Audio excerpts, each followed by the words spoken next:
I served in the Army, ours, from 1954 to 1956, which was actually a good time because right in between two wars. It was right after Korea and just before Vietnam. Well, thank you for your service. You don't have to thank me for my service because I didn't see any combat. I was in special services, not special forces. That's where the heroes were. So what did you do with special services? Okay, well, I took my basic training in Fort Gordon, Georgia, and like all good recruits, I went through basic training, and in addition to the Army issued clothing, we had some civilian clothing with us too. So the one thing I remember about basic training was I didn't know any better, and at that time what was really popular in civilian life was pink shirts, pink socks, things like that. I didn't know any better. I threw everything into the washing machine. Oh. You can see what's coming. All of my Army issued underwear, instead of being bright white, tighty-whities, came out bright pink. And so when we had an inspection and the lieutenant came by and everybody's got their foot locker open with the nice white underwear showing, and he gets to me and here's this bright pink underwear staring him in the face. He sort of gave me this look. I just shrugged. What did you do in special services? Oh, well, I was an entertainer in civilian life. Actually, I was a ventriloquist. And so after my Signal Corps training, they asked me to join their weekly TV show. There's a photo of it there. This is us in rehearsal. And the interesting thing was that, as you can see, the singer is singing to my dummy. In the actual frame was her and my dummy. I'm hidden from below. And she's singing My Funny Valentine to the dummy. So what is this photo? This one, that's me as Santa Claus with my puppet. That's me on the right. You're right. Oh, my right. Okay. And the challenge was to come up with new material. And so one week they asked me to MC the show. So what did you exactly do every week? Okay, well, I had to introduce the band while I MC'd. Here's a photo of the band rehearsing. Now, the trumpet player's name, sort of like a tongue twister for me, his name was Brian Bredberg. And I was so sure I was going to screw it up that I practiced it every day. Brian Bredberg. Brian Bredberg. And that was his name, by the way. I remember all the names. So I practiced it for a solid week. Comes the time of the show, and the band finishes their playing, and I'm going to introduce everybody. And this was their actual names. On piano, we have Ray Dewey. On saxophone, Tom Kane. On trumpet, Brian Bredberg. And on bass, I had forgotten completely about the bass. And I could not remember it. His real name, it was David Dick. Well, it happens to the best of us. I understand Ken Berry was in your group. Yep. The guy from Bainberry, RFD, F Troop, and the Carol Burnett Show? Right. Wow. And we competed against each other in the All-Army Talent Contest. I came in second, he won, and as a result, he appeared on the Ed Sullivan Show. Is that how you got discovered? Yes, that's how he got discovered. He sent telegrams to all the major studios, and I think it was either picked up by Desilu Productions or Columbia. And that was the start of a great career for him. And not only is he talented, but I remember him very well. And he's a really great and very, very likable guy. So you never got to appear in the Sullivan Show? No, but I did get to do 2 network television shows with Arlene Francis up in New York. Did you spend the entire Army career in Augusta? No, actually, as a result of that talent show, they asked me to join the 3rd Army Troop headquarters in Atlanta. They had a traveling show of all the entertainers, including Ken Berry and a bunch of others, and I almost didn't make it. So, what do you mean? Well, the night before I was supposed to leave, I was coming back from North Augusta, which by the way is in South Carolina, and as I'm driving, it's a little after midnight, and I noticed over in this gas station, which was closed, there were two motorcycle cops. So I quickly checked my speed, and I said, okay, I'm fine. And I'm driving along, and boom, this motorcycle cop comes up behind me, pulls me over into another deserted gas station. And so I get out of the car and I walk up to him. He's still on his motorcycle. Back then, they wanted you to get out of the car, as opposed to today, they want you to stay. So I walk up to him and I said, I'm sorry, officer, was I speeding? And he says, no, sir, you were going okay. I said, well, then why'd you stop me? And he says, you're driving on expired plates. And I was planning on trading that car in when I got to Atlanta. So I said, well, so I get a ticket? He said, no, son, you're under arrest. Oh. And I said, under arrest? Is there something I can do? He says, are you resisting arrest? And he reaches for his billy club. And I said, no, you're resisting arrest. And I could tell by the way he said it, what was coming. In this day and age, what we're going through right now is very pertinent. I ran to the paddy wagon where there were three cops waiting, and they were laughing because I tried to get in. I knew he was going to beat the hell out of me. And so it was locked. I couldn't get in. And they said, okay, give me your valuables. So they took my watch and my ring and my glasses. And I said, here, I guess you want my wallet. And that's as far as I got. You talk about Wyatt Earp. This guy was the fastest draw I ever saw. Pulled out his gun, jammed it into my solar plexus, and I dropped to my knees. And the cops thought it was hysterical. So I get up, and they put me into the paddy wagon. Now, at that time, it was divided into two. Now, this is 1955. Segregation was not really complete, so I do not know if the partition was to separate black and white or men and women. I don't know. All I know is I got into one side where there were two other people in there. There's one drunk who was sitting up against the bulkhead and kept falling over on me and saying, where's the other guy? And I said, what other guy? You know, the other guy. And he keeps falling over on me, and I'm propping him up with my foot all the way down to the station. When we get down to the station house, they take me and the other guy that was sitting to my left and put us into the MP detachment. So we're sitting there, and this other fellow walks up to the sergeant and says, I would like to take a sobriety test. He said, I worked hard for these stripes. He was a corporal. He said, I worked hard for these stripes, and here's what happened. I pulled up to the curb, got out of my car, and walked up to the policeman and asked, are they still serving in here? And he arrested me for DUI. I had 3 strikes against me. Number 1, I was wearing an Army uniform. Back then, Augusta did not like the soldiers, even though we supplied most of their income. Number 2, he was driving a Cadillac. And number 3, it had New York plates. That's strike 3. So he said, I want to take a sobriety test right now, because I haven't had that much to drink.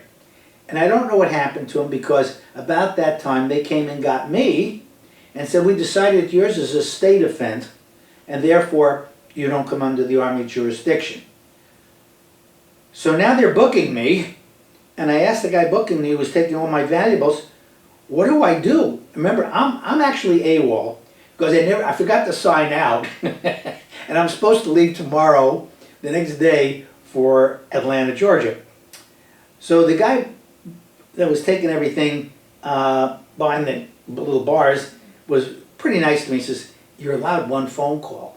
So I said, give me the phone book. And I looked up and found an attorney, and I called him. And by now it's about 2 o'clock in the morning.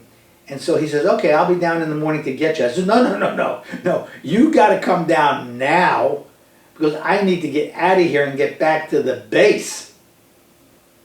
Wow, did you make it back to Atlanta? I did, and it was really interesting there. That was really great duty.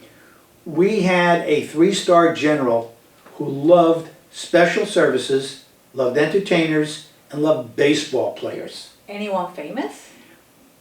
Probably before your time, but if there's any old timers out there who remember the baseball players from the 1950s, here was our pitching staff. Vinegar Ben Mizell from the St. Louis Cardinals, Taylor Phillips, who I think was with Boston, Billy Odell from Baltimore, the outfield, Norm Seaburn from the Yankees, second base, Don Bowling from Detroit, and we had 6 other AAA players, and we never lost a game. What about the entertainers? Well, I told you we had Ken Berry, and we also had the accompanist of Vic Damone. We had Jan Paderewski, who was a nephew of the Jan Paderewski, who played piano. We had the Flying Zucchini Brothers from Ringling Brothers Circus, and my sergeant was Leonard Nimoy. Mr. Spock? Mr. Spock. But that was before Star Trek. He had made one movie called Muggsy Malone or something like that, about a fighter. And he used to MC our shows. And I remember one time at the Officers Club, he was the MC, and after about the second or third act that had gone on, the place was very noisy because the officers were eating. It was a dinner show, and they were really making a lot of noise. And the general gets up and walks toward the microphone where Leonard Nimoy is, and Nimoy turns white. He doesn't know what's going on. And General Bowling says, "Excuse me, Leonard." And he turned, by now, there's dead silence. It's quiet. You could hear a pin drop. And he says to everybody eating, "Pay attention, officers. You've got to show these men some courtesy. Remember, they're soldiers first and entertainers second, and I wouldn't hesitate to go into combat with any one of them tomorrow." He said combat. Backstage, we're saying, "Combat? Combat?" Did he say combat? Did you wear Army uniforms? Actually, when we did a show, we did not use our Army uniforms. We had special uniforms.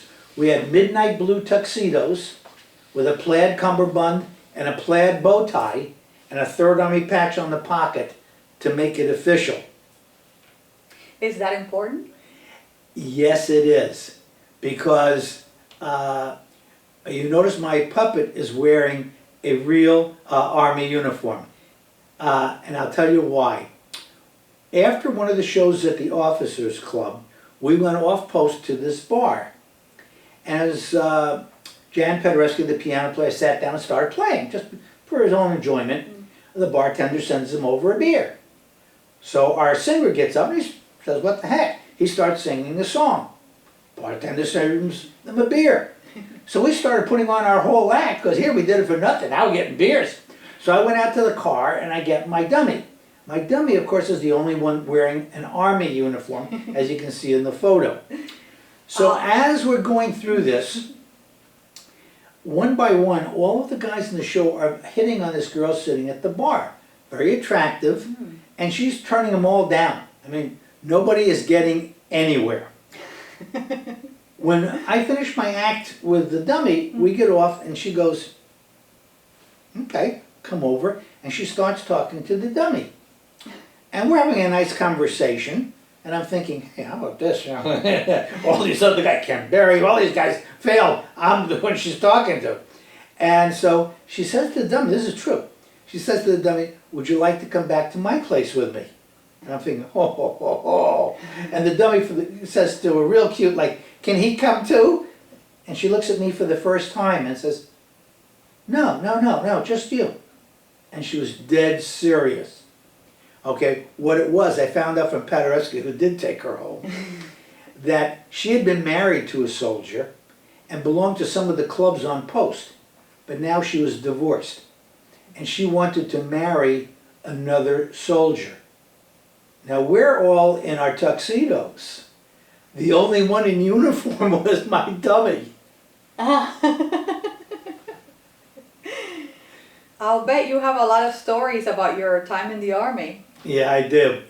There's one more I'll give you here. Every time I used to go on sick call, I used to get the same doctor. Every time you would sign a little thing and they would give it out to different doctors, or maybe they assigned you to the same doctor each time, because every time it happened, I would hear, Franzblau, room 2, please, it was Dr. Perez. That was his name, I remember him distinctly. So, I go in this one time, he says, his opening line was always the same, what can I do for you? And I said, well, doctor, I've got this ingrown toenail and it's really bothering me. He says, well, it'll grow out. I said, yeah, but I don't, I can't march, I can't do anything. So we set up an appointment for me to have surgery. Well, I'm thinking, what are they going to do, clip my toenail or something? No. I get there to the surgical unit, I'm greeted by a corporal who says, okay, take off all your clothes. Take off all my clothes? Now I'm beginning to think, is that his idea? This was before Don't Ask, Don't Tell. And so I said, Corporal, it's just an ingrown toenail. He says, well, which foot is it? I said, my left. He says, okay, you can keep your right shoe on. I can just see me, I'm walking into the surgical room with nothing on but my right shoe. I said, no, I'm gung-ho, all army, all the way. I'll go full force. But they did give me a gown. Oh. So I go in there, and now I'm greeted by a sergeant. And he says, okay, lie down on the table. I'm thinking, lie down? They're not going to just sit here and do my toe? No, I lie down on the table, and they strap me in with a leather strap that's about 6 inches wide, and they tighten it. And I'm thinking, what's this for? And the sergeant says, so you won't fall off the table. Ah, okay. Now the lieutenant comes in, he's the surgeon, and he says to the sergeant, what do we have here, Sergeant? And Sergeant says, ingrown toenail, sir, maintaining protocol in the operating room too. And then this next statement scared me when the surgeon says, what will I need? What will I need? The sergeant holds a tray of instruments and says, you need one of these and one of those. That didn't bother me. The lieutenant says, how about one of them? That bothered me. So he picks out the stuff and then he reads, I swear, he looks into a book. I don't know, you know, toenail surgery, self-taught, I don't know. But he looks in the book, now they have to prepare an injection, like Novocaine. Right. So here's my big toe, I can see it as I'm lying out prone, and he sticks the needle here, and when he pushes, he really pushed, and I see the needle come out the top of my toe, and the stuff squirting in the air. Ouch. And the lieutenant had a medical term for this. He said, oh shit. And meanwhile, they did the surgery, they bandaged my foot, and it was so bandaged and swollen that I couldn't get into a pair of shoes. Right. So for the next week, as I went to do a show, I'm wearing my midnight blue tuxedo with the plaid cummerbund and the plaid bow tie and shower clogs. When I get to Fort Jackson, we were doing a show in Fort Jackson, it was really starting to bother me. The pain was really bad. So I went on sick call there, and the doctor unwraps the bandage, and he says, who did this, a doctor? I said, a surgeon. He says, wow, because he bandaged it so tight, he didn't allow for the swelling, and you were developing gangrene. Oh my God. So he fixed it up, and a couple of days later, I'm back at my post, and I said, I'd like to see how this thing is going. So I go back on sick call, and sure enough, I hear, Franzblau, room 2, please. So I go and see Dr. Perez, and he says, what can I do for you?